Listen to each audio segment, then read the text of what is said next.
Have you ever felt like your happiness depends entirely on someone else's actions or approval? That desperate feeling when your mood swings wildly based on a text message, a look, or even just a thought about another person. Today, we're exploring the liberating power of emotional detachment, a misunderstood concept that might just be the key to both healthier relationships and deeper inner peace. Welcome back to the channel. I'm Khan Firdaus, and today we're diving into something that transformed my own life and could change yours too. Learning to overcome emotional dependency through healthy emotional detachment. Before we begin, hit that subscribe button and notification bell so you don't miss our weekly videos on psychological well-being and personal growth. The first step towards any kind of meaningful change is awareness. If we want to break free from emotional dependency, we need to understand what triggers it in the first place. This requires looking inward with honesty and courage. Don't worry, you don't have to be a monk meditating on a mountaintop to do this. Start simple. Create what I call a dependency journal. This isn't about writing a novel every day. Just take a few minutes each evening to jot down moments when you felt your emotions getting intensely intertwined with someone else's actions or responses. Did a missed call send your mind racing? Did a comment make you question their entire feelings for you? Write it down. For each entry, ask yourself, what happened? How did it make me feel? What thoughts popped into my head? Were you thinking if they loved me, they would? What deeper fears did it trigger within you? Were you afraid of abandonment, rejection, or feeling unworthy? This practice isn't about dwelling in negativity, it's about shining a light on your patterns. You'll likely notice that specific situations consistently trigger your dependency. Maybe it's when someone doesn't respond to your messages quickly enough, or when they give their attention to others, or if they don't express affection in the way you expect. Remember the words of mindfulness teacher Tara Brach. The first step toward freedom is seeing clearly the prison we've created for ourselves. By identifying your triggers, you're beginning to see the bars of your own emotional prison. Now that you're starting to recognize your emotional triggers, let's talk about building a solid foundation for lasting change. One of the most powerful antidotes to emotional dependency is cultivating a deep and fulfilling relationship with yourself. Think about it. If you depend on others to meet your emotional needs, it's likely because you haven't learned how to meet those needs yourself. Many of us are so used to seeking validation and comfort externally that we've neglected the most important relationship in our lives, the one with ourselves. We fill our days with distractions, constantly seeking connection and approval from others, that we forget how to simply be with ourselves. This week, I challenge you to schedule a self-date. And I'm serious about putting it in your calendar. Block out at least 2 hours, preferably once a week, where you disconnect from the outside world and reconnect with yourself. This isn't about scrolling through social media or binge-watching TV. It's about engaging in activities that are meaningful to you. Take yourself on a hike, visit a museum, curl up with a good book, write in a journal, or simply sit in silence and listen to the sounds around you. The key here is to approach this time with genuine curiosity. What do you enjoy when you strip away the influence of others? What brings you joy? What are your dreams and aspirations? What conversation would you have with yourself if you were truly listening? As Maya Angelou wisely said, "You alone are enough. You have nothing to prove to anybody." This practice might feel awkward or even uncomfortable at first, especially if you're used to seeking external validation. That discomfort is a sign that you're on the right track, breaking free from old patterns. We've identified our triggers, we're starting to build a better relationship with ourselves. And now it's time to address the heart of emotional dependency, our relationship with our emotions. Emotional dependency thrives when we're completely fused with our feelings, when we believe we are our emotions. We get swept away by the intensity, mistaking those waves of feeling for our true identity. But here's a liberating truth. You are not your emotions. You are the observer of your emotions. And just like you can observe the clouds moving across the sky without being the clouds, you can observe your emotions without being consumed by them. This is where mindfulness comes in. Mindfulness, in its simplest form, is about paying attention to the present moment without judgment. It's about noticing your thoughts and feelings as they arise without getting caught up in the story they're trying to tell you. When you feel those familiar pangs of emotional dependency, the anxiety, the fear, the desperation, try this pause for a moment and simply observe. Notice the physical sensations in your body. Where do you feel the emotion?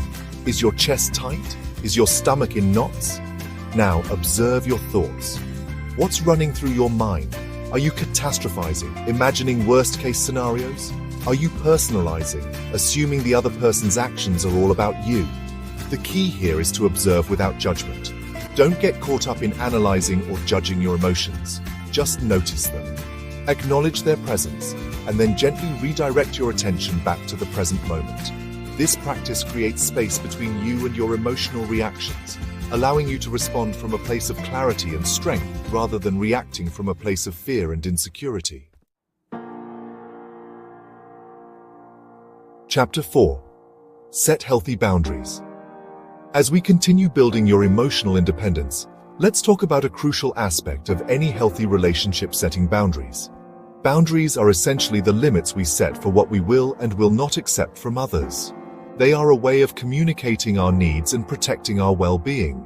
Think of boundaries as fences around your emotional garden. Just like a fence protects your physical space, emotional boundaries protect your emotional space. They define what you're responsible for, your own thoughts, feelings, and actions, and what you're not responsible for, the thoughts, feelings, and actions of others. Setting boundaries can feel uncomfortable at first, especially if you're used to people-pleasing or prioritizing others' needs above your own. You might worry about disappointing others, causing conflict, or even being rejected. But remember, setting boundaries is not selfish.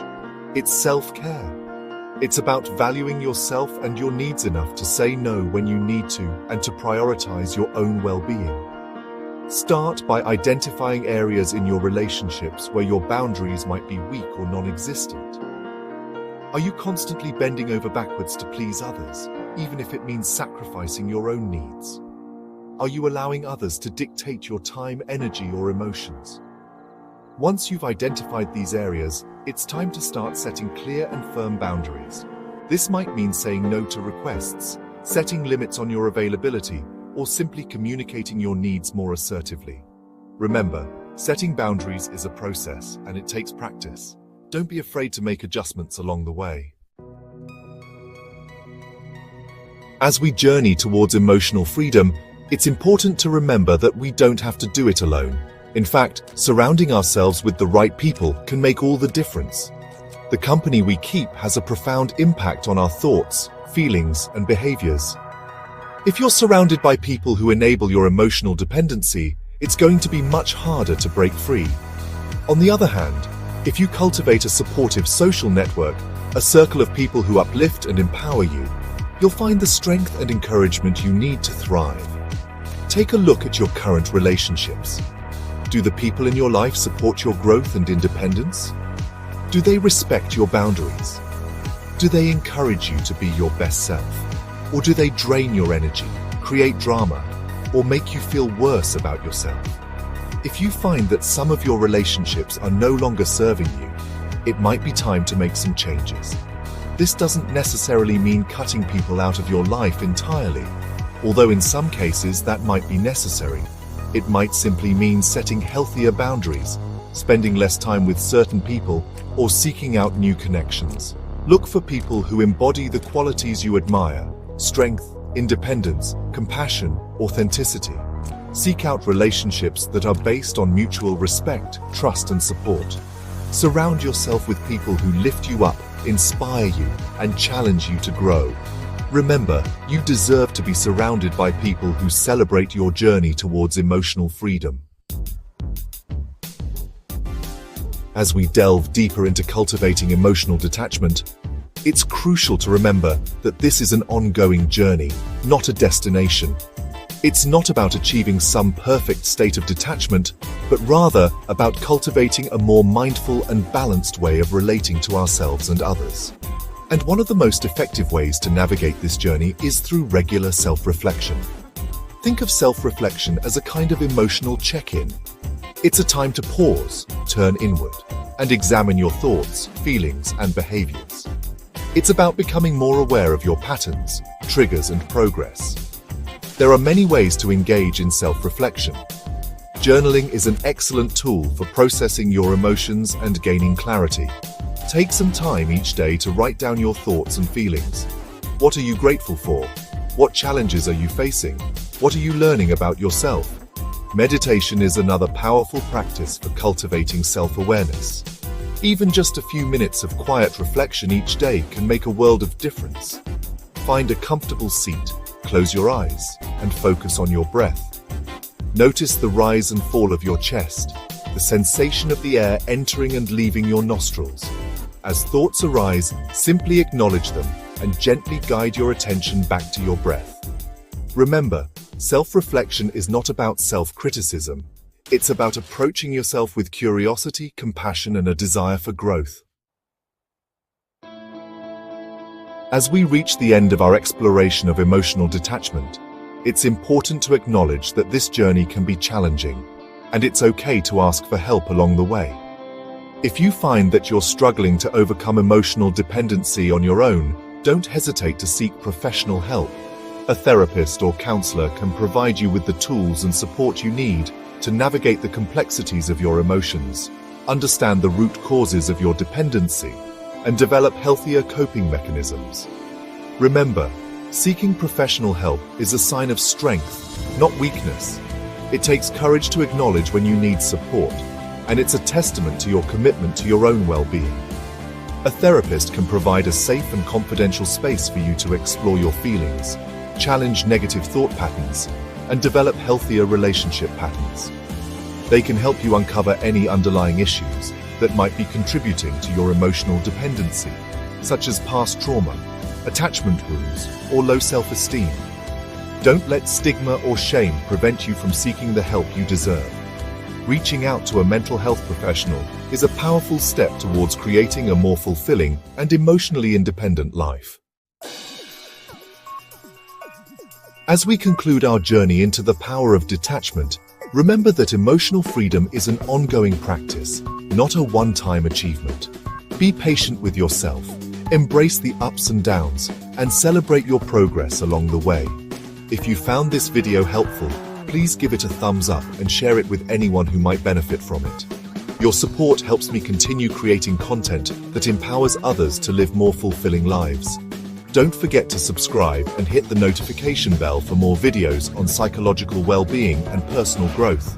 And as always, thank you for joining me on this journey. We crave it, we yearn for it, we search for it in the faces of lovers, in the validation of friends, in the fleeting comfort of external things. Yet true emotional freedom remains elusive for so many. Why? Because we often seek it in the wrong places. We look outside ourselves, hoping someone or something will fill the perceived emptiness within. But what if I told you that the key to unlocking emotional freedom lies not in finding someone to complete you, but in discovering the wholeness that already exists within you?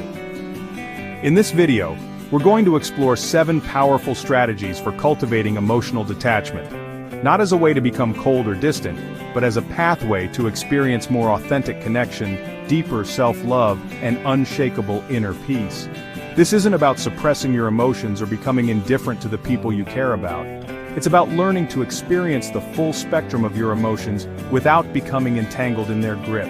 It's about recognizing that your worth is inherent, not contingent upon someone else's approval or affection. It's about showing up in your relationships from a place of wholeness, not lack. Are you ready to step into the liberating power of emotional freedom? Let's begin. The first step to untangling yourself from emotional dependency is developing the capacity to honestly identify and name your emotions. Instead of saying, "I'm a mess" because they haven't called, pause and get specific.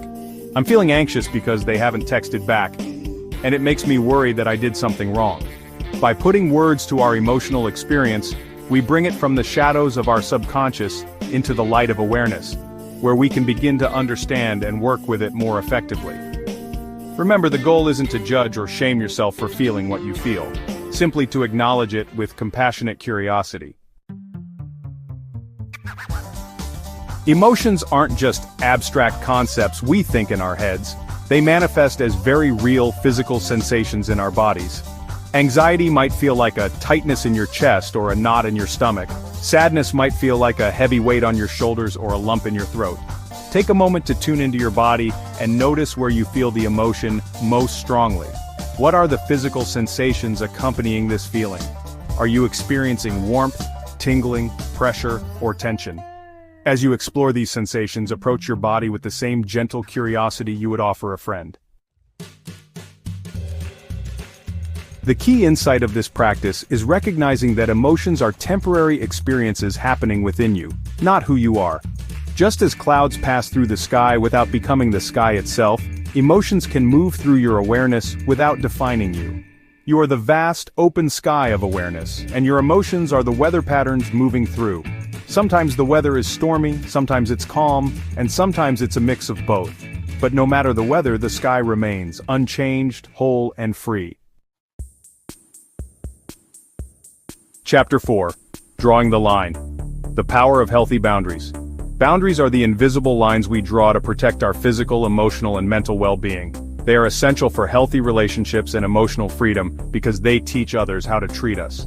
When we haven't established clear boundaries, it's easy to feel resentful, drained, or taken advantage of. Identify one relationship where boundaries feel unclear or regularly violated. Write down what specific behaviors feel uncomfortable or draining, what specific boundaries would support your emotional well-being, how you will communicate these boundaries clearly and respectfully, and what consequences you'll implement if boundaries are not respected. Remember that boundaries aren't about controlling others, they're about taking responsibility for your own emotional space. A boundary might sound like, I need to limit our conversations to once a week right now, or I'm not available to discuss this topic when voices are raised. Chapter 5. Diversifying your emotional portfolio. Imagine putting all your emotional eggs in one basket, relying on a single relationship to fulfill all your needs for connection, validation, and security. What happens when that relationship inevitably changes or ends? Create an emotional investment portfolio by mapping out different types of relationships, such as friends, family, mentors, and community. Meaningful solo activities that fulfill different needs. Spiritual or contemplative practices that provide inner nourishment. Creative or intellectual pursuits that engage your mind. Physical practices that connect you with your body. The goal isn't to need less connection. Humans are inherently social beings. Rather, it's to create a web of meaningful connections and activities so that no single relationship bears the impossible burden of meeting all your emotional needs. Chapter 6. The Liberating Practice of Radical Acceptance. Life is full of difficult situations and challenging people. We can't always control what happens to us, but we can choose how we respond. Radical acceptance is about meeting life's challenges with open eyes and a compassionate heart, even when it hurts. When facing a painful situation with someone, practice this three-part acceptance statement. This is happening, acknowledging reality. This is difficult, validating your feelings. I can be present with this, affirming your capacity. Radical acceptance doesn't mean approving of hurtful behavior or staying in unhealthy situations. It simply means stopping the exhausting fight against reality that keeps us stuck in suffering. Chapter 7. Finding your North Star. Meaning beyond relationships. When we tie our sense of self-worth and purpose solely to our relationships, we become vulnerable to emotional turmoil. Our happiness becomes dependent on the unpredictable tides of other people's moods and actions. Reflect on these purpose-oriented questions. What contribution do you feel called to make?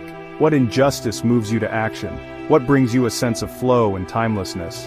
How might you serve others from your unique gifts? When we orient our lives around something larger than ourselves, whether through creative work, service to others, spiritual practice, or intellectual pursuit, we create an emotional anchor that remains steady regardless of relationship status or others' behaviors. Outro. Embrace your inherent wholeness.